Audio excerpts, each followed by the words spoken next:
Fala pessoal, no dia 17 de setembro de 1966 acontecia na Academia de Música do Brooklyn, em Nova York, como já de costume, os 4 eventos do Joe Hader, eventos da IFBB. Eram esses eventos, o Mr. World, o Mr. América, o Mr. Universo e a segunda edição do Mr. Olímpia. Bom, o Larry Scott, que era o atual Mr. Olímpia, né? Ele, juntamente com o Guru dos Ferros, o Vince Gironda, foram acompanhar os outros eventos que antecedia o Mr. Olímpia. E ele, na verdade, estava com suas atenções voltadas para 2 nomes especificamente. Um deles era o Sérgio Oliva, que era chamado, na época, pelo Rick Wayne de A Besta, né? Depois ele veio a ser chamado de O Mito.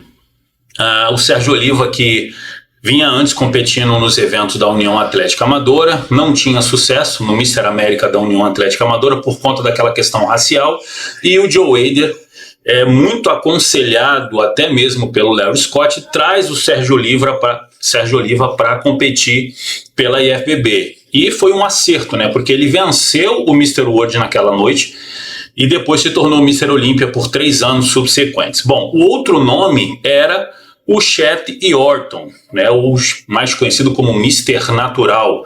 Na verdade, se você é um bodybuilder natural, um atleta natural e não conhece a história do Chet Horton, provavelmente você não entende nada de fisiculturismo natural, porque o Chet Horton foi o primeiro cara, na verdade, a lutar abertamente contra o uso dos esteroides na América, isso já nos anos 60. Em 1975, ele começou a realizar o seu próprio evento, que depois veio a ser chamado de Copa Chet Horton, que era exatamente para fisiculturistas naturais, que naquela época ali, nos anos 60, já começava com a chegada dos esteroides, os bodybuilders já começavam a utilizar os recursos e, obviamente, esse padrão mudou. Agora, o Larry Scott ficou muito impressionado com o Chet Horton e chegou a perguntar para o Vince Gironda o que ele achava. Ele realmente estava preocupado porque o campeão daqueles eventos, eles poderiam competir no Mr. Olímpia. E o Chet Horton, naquela noite, venceu o Mr. América,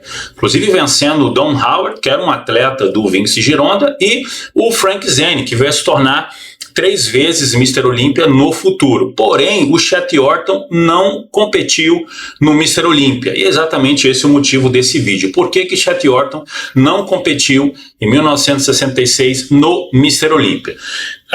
O Sérgio Oliva, que venceu o Mr. World, chegou a competir no Mr. Olímpia, ele fica em último lugar. E os outros concorrentes daquela noite eram o Chuck Sippers e o Harold Pooley. E o Larry Scott, mais uma vez, se consagrou campeão do Mr. Olímpia. Porém, o Chet Horton, naquele momento ali, já era um cara que lutava contra a utilização dos esteroides anabolizantes e ele julgava que todos aqueles caras que estavam competindo no Olímpia usavam, obviamente, os recursos. Tendo em vista, por exemplo, a evolução do Larry Scott de 1963 para 1965. Em 63, o Larry Scott ele compete no Mr. Universo. Ele não era um Open ainda, ele ganha a sua classe de peso, mas perde no overall para o Harold Pooley. Já no ano seguinte, ainda mantendo-se na mesma categoria de peso, que não era um Open, ele ganha a sua categoria e depois ganha o overall. Agora, em 65, ele já vem com um Open e vence o Mr. Olímpia, inclusive vencendo o seu algoz, o Harold Pooley. Esse foi um dos motivos que eu acredito pelo qual o Chet Horton não veio a competir. Ele realmente queria lutar contra a utilização dos hormônios e todo mundo sabe que naquele momento da história ali os caras que competiam no Olímpia já utilizavam.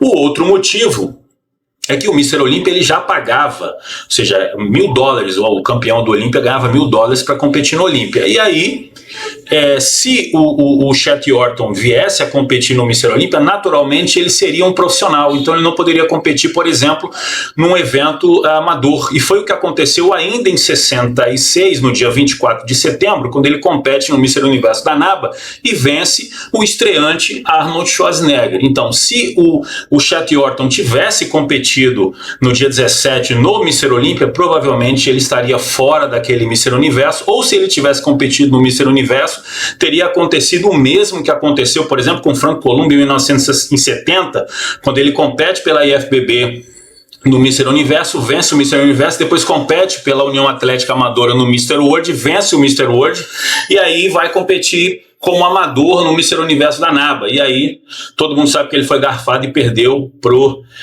Chris Dickerson. Poderia acontecer a mesma coisa com o Chet Yorton em 1966. Então esse talvez seja o motivo pelo qual o Chet Yorton não competiu naquele Mr. Olympia de 1966, o que era uma preocupação óbvia do Larry Scott. Mas e você, o que você achou dessa história? Interessante? Poderia ser um grande competidor ali em 66 e poderia ter ganhado o Mr. Olympia de repente em algum momento. Porém, o Chet Yorton não queria fazer o uso dos recursos. Ele encerra a sua carreira realmente sem a utilização dos mesmos. Espero que você tenha gostado desse vídeo. Nos vemos no próximo. Forte abraço, pessoal.